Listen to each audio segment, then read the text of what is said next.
The world held its breath this morning. At 2:17 a.m. Eastern Time, Iranian state television interrupted all regular broadcasting. A senior IRGC commander appeared on screen flanked by clerics in black robes and read a statement that stunned intelligence agencies from Washington to Tel Aviv to Moscow. Iran had just named its new supreme leader. His name is Mojtaba Kameh.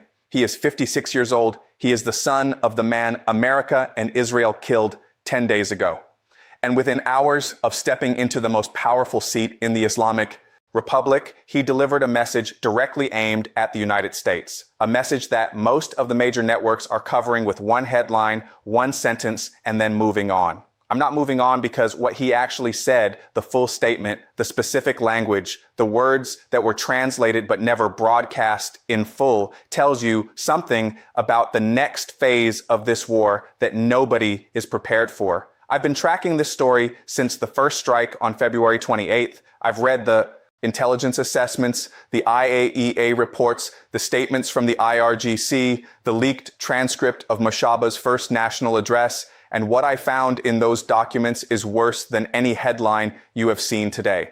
Let me show you exactly what his first message to America said and why the White House went silent the moment they saw it. Before we go deeper, hit the subscribe button right now and turn on notifications. This story is moving by the hour, and the next 48 hours will determine whether this war escalates into something that affects every single person watching this video. You need to be here when the next update drops. Subscribe now. I'll wait. Let me give you the fast version of what brought us here. Mojtaba Kameh, born September 8th, 1969, in the city of Mashhad in northeastern Iran.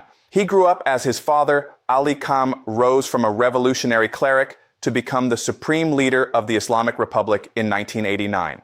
Mojtaba spent decades operating entirely in the shadows. He studied theology at the seminaries of Kay, the most conservative religious training ground in the Shia world, under scholars known for their hardline rejection of any relationship with the West. He never held public office. He never gave press conferences. He was described by Iranian opposition groups as the ghost who runs everything. He controlled significant sections of the IRGC's intelligence apparatus. He had direct influence over the besieged militia, the paramilitary force that crushed the 2009 Green Movement protests with extraordinary violence. He was, by every account of anyone who studied him closely, more radical than his father, significantly more radical. And now, on day 10 of the war that America started by killing his father, he is the supreme leader of Iran. Here is how we got here in 10 days. Fast version, February 28th, 2026.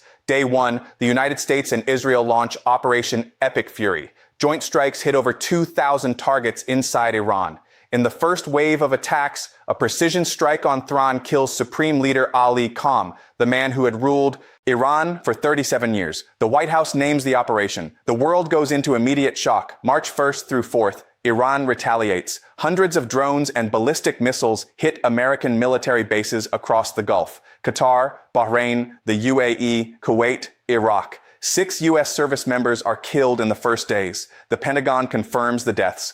Oil prices spike past $100 a barrel for the first time since 2020, March 5th through 7th. Trump publicly demands Iran's unconditional surrender. Iran's Foreign Minister Abbas Araghchi refuses negotiations and says on camera that Iran is confident it could repel even a full U.S. ground invasion. The war widens. Iran strikes civilian infrastructure across Gulf states. Bahrain's desalination plant is hit. Saudi Arabia reports its first deaths. March 8th, 2026, day 9. Trump gives one of the most extraordinary statements any U.S. president has made in modern history. He says, and I am quoting him directly, "Cam's son is unacceptable to me.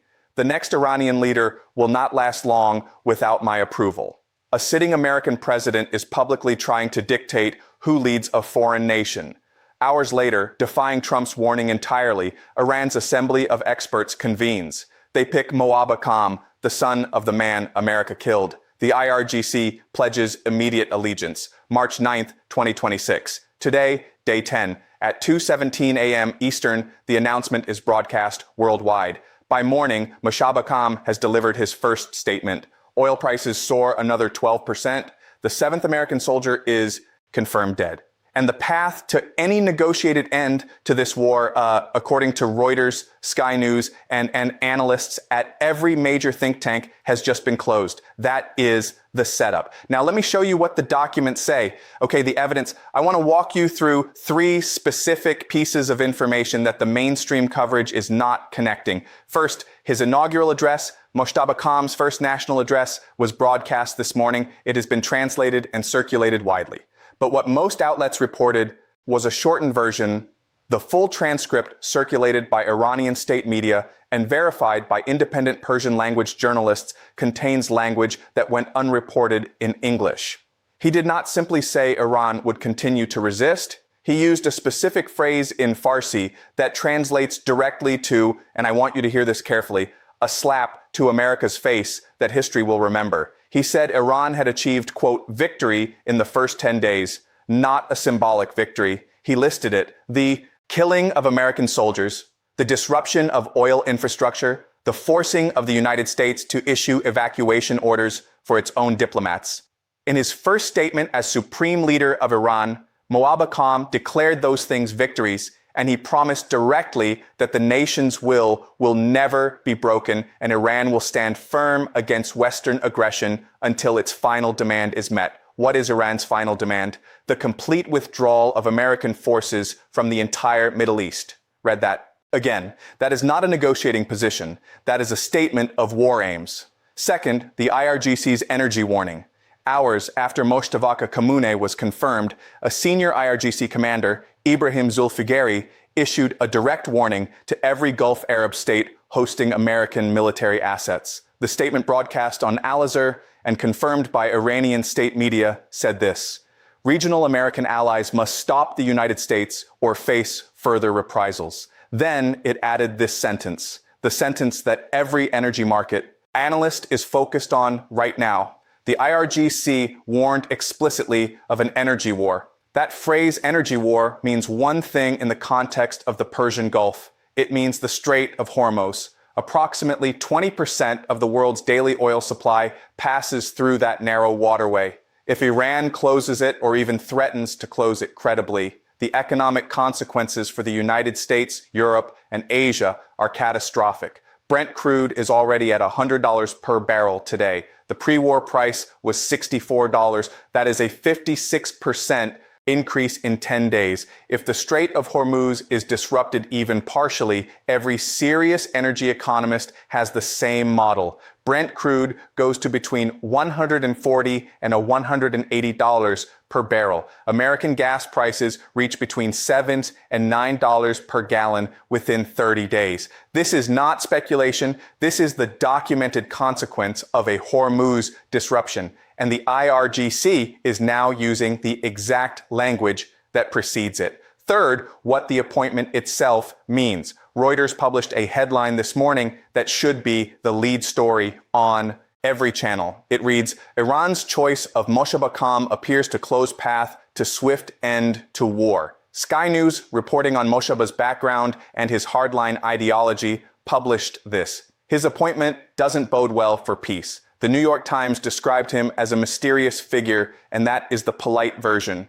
Iran International, the Persian language media outlet closest to the internal politics of the Islamic Republic, said Moshtaba is seen as even more hardline than his father. More hardline than his father. Ali Kham, the man who spent 37 years calling America the Great Satan, who funded Hezbollah and Hamas, and the Houthis, who oversaw the development of ballistic missiles that can now reach American bases across the entire region, was, according to people who study Iran for a living, less radical than the man who just replaced him. That is the document evidence. Now let me tell you what nobody is covering. Page through the intelligence assessment background on Moshtaba carefully the profiles published by Iran, International PBS NewsHour, and Al Jazeera over the past 48 hours, and you find a detail that is buried in paragraph 12 or 13 of most profiles. Moshtaba does not hold the rank of Ayatollah. Let me explain why that matters. The supreme leader of Iran is by definition the highest religious authority in the Shia Islamic legal tradition of governance known as Wiyat al-Faqih. the guardianship of the jurist. The entire constitutional framework of the Islamic Republic is built on the idea that the supreme leader must be the most qualified Islamic jurist in the country. Moshav Akam is not an Ayatollah. He studied at home, but never achieved the scholarly rank required by the Constitution for the position he now holds. This means that Iran has just appointed a supreme leader who technically violates the constitutional basis of the Islamic Republic itself. Why does that matter strategically? Because it tells you who actually controls Iran right now. Not the clerics, not the traditional religious establishment. The IRGC, Iran's most powerful and most radical military force, installed a man they control. A man who owes his position entirely to them as the supreme leader of a country of 90 million people in the middle of a war with the United States and Israel. Put that together. The IRGC, the organization that operates Iran's ballistic missile program, its drone warfare capabilities, its network of proxy forces across the region, has just completed its effective takeover of the Iranian government. And they did it while a war with America is actively ongoing. Read that again. That changes everything. A cow, other side has points. Okay, but look, I have to be fair here. The other side has a point, several points actually. Analysts at institutions like the Atlantic Council and the Carnegie Endowment for International Peace have argued this week that the leadership transition, even to a hardliner, actually creates a diplomatic opening that didn't exist before. Their argument goes like this.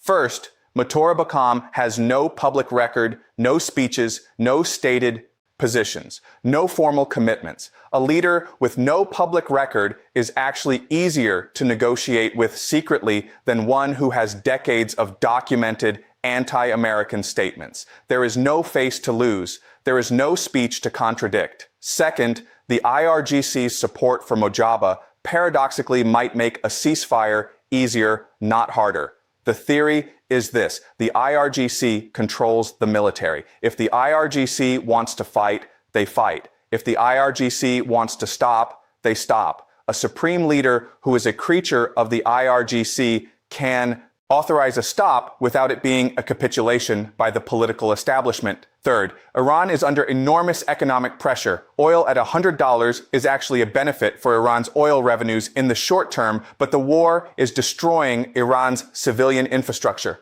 The strikes have hit power grids, water systems, transportation networks. Iran International reports that internal pressure from the Iranian population for some form of negotiated resolution is real and growing.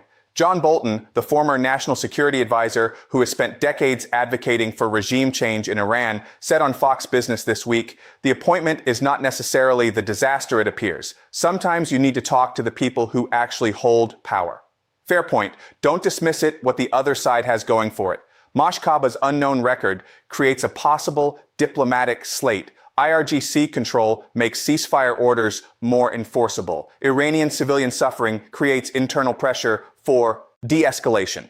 Back-channel communications between Washington and Tehran have not been confirmed as broken.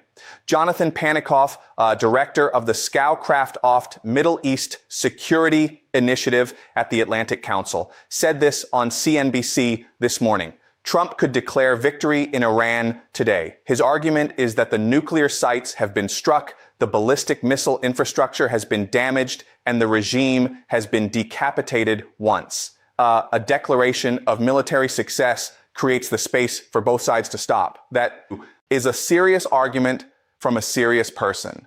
But, and here is where I have to be direct, the man who just became supreme leader of Iran spent his opening statement declaring American military casualties to be Iranian victories and promising that Iran's will would never be broken. That is not the language of someone preparing to negotiate.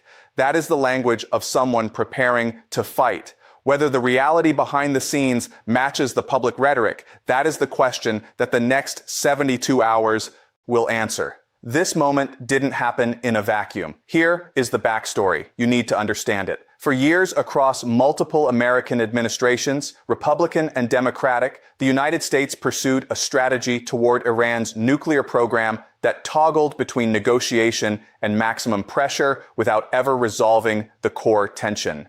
The 2015 nuclear deal constrained Iran's enrichment program. The 2018 withdrawal blew it up. Since then, Iran systematically dismantled every restriction. By January 2026, the IAEA's confidential assessment reported that Iran had accumulated sufficient material for multiple nuclear devices. The intelligence community assessed that the breakout timeline, the time between a decision to build a weapon and actually having one, had compressed from years to months to weeks. That is the context in which Trump launched Operation Epic Fury on February 28th. The operation's stated objectives, as published by the White House on March 1st, were to destroy Iran's nuclear program, its ballistic missile infrastructure, and to, quote, crush the Iranian regime and end the nuclear threat. The word regime in that sentence is doing enormous work. It is the word that tells you this was not a limited strike. It was a war for regime change. And now, on day 10, the regime has not been changed. It has been reinforced. It has picked a new leader who is more radical than the last one. The IRGC has tightened its grip. American soldiers are dying. Oil is at $100. And the man in the White House who said Iran's new leader will not last long without my approval is now saying, and I am quoting his exact response this morning, we'll see what happens. We'll see what happens. That is not a strategic posture. That is a man who did not expect this outcome. March 8th, 2026, 11:12 p.m. local time in Tehran. Here is exactly what happened. Iran's Assembly of Experts, the 88-member clerical body constitutionally empowered to select the supreme leader, convened an emergency session. The meeting had been building for days, but the final confirmation came fast. At 11:47 p.m. Tehran time, 2:17 a.m., Eastern Iranian state television read a statement from the Assembly of Experts formally naming Moshabbeh Khamenei, son of the late Ayatollah Ali Khamenei, as the third supreme leader of the Islamic Republic of Iran. Within minutes, and this is the detail that intelligence analysts noted immediately, the IRGC issued a statement of allegiance before the civilian government, before the parliament, before the president's office. The military pledged loyalty first. That sequencing was not accidental. By 3 a.m. Eastern, all major global news outlets had confirmed the appointment. By 4 a.m., oil markets in Asia had opened and Brent crude had jumped another $12 per barrel. By 6 a.m., the U.S. State Department had issued a travel alert ordering non-emergency government personnel and their families to leave multiple countries in the region. By 7 a.m. Eastern, the Pentagon confirmed the 7th American death in the war. And by 9 a.m. Eastern, the new supreme leader of Iran had delivered his first national address, the one I described earlier, calling American military casualties Iranian victories and declaring Iran's war aims as the complete withdrawal of American forces from the Middle East. Now, what everyone missed, something else happened this morning that almost nobody covered. Iran's foreign minister, Abbas Araghchi, the same official who this week told NBC News that Iran was confident it could counter a U.S. ground invasion, issued a separate statement alongside the leadership announcement. That statement said the following: Iran has accused the United States of wanting to partition the country and take its oil. That specific accusation, partition and oil, is not a random rhetorical flourish. It is a calculated message aimed directly at China and Russia, because the framing of American intentions as resource extraction and territorial division is the exact narrative that Beijing and Moscow have been using to frame U.S. foreign policy in their own domestic media for years. Iran is asking China and Russia to see this war not as a nuclear non-proliferation operation, but as an American land grab in the world's most oil-rich region. That framing, if it lands with Beijing and Moscow, changes the entire geopolitical architecture of what happens next. Here is the detail that stopped me when I read it. On the day of the Supreme Leader announcement, according to reports from Iran International, Moshabbeh Khamenei's first communication was not his public address. It was a private message delivered through diplomatic channels to the governments of China and Russia, not America, not the United Nations, China and Russia first. That is the exact same pattern we saw in the nuclear announcement scenario described by experts last month. Pre-notification of strategic partners before the public announcement. It means Iran has an international architecture it believes will protect it.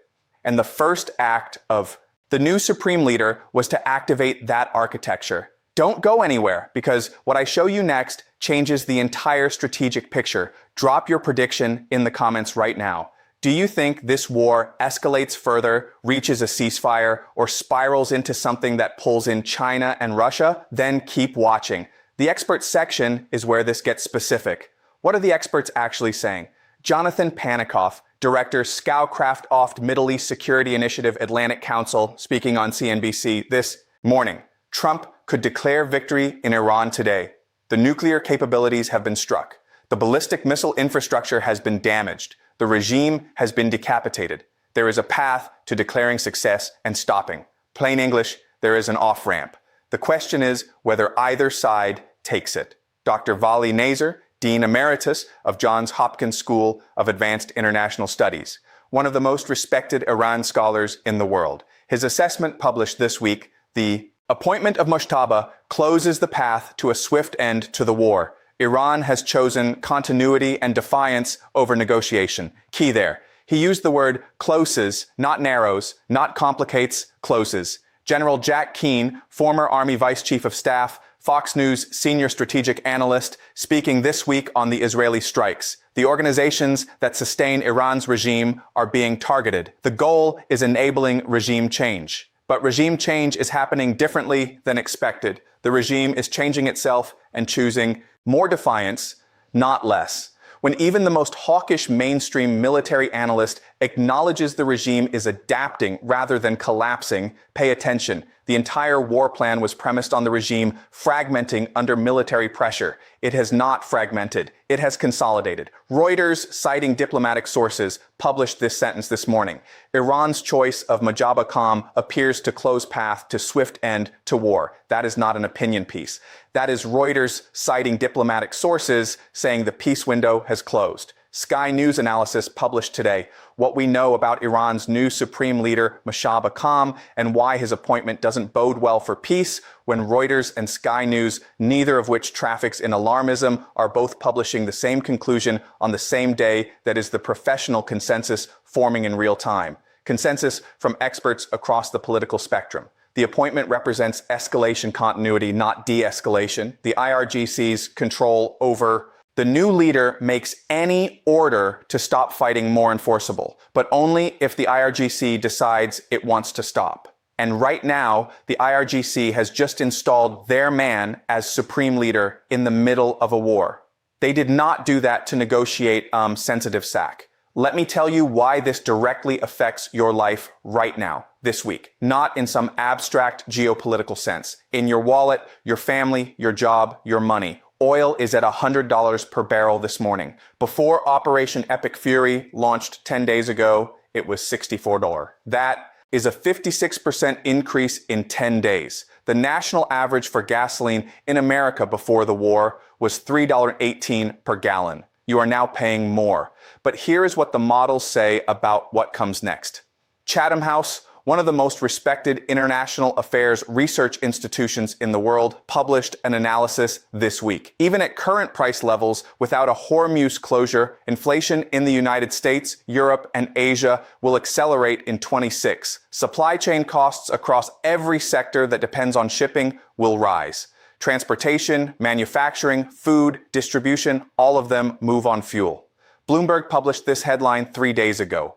Iran war oil shock threatens to unleash wave of global inflation.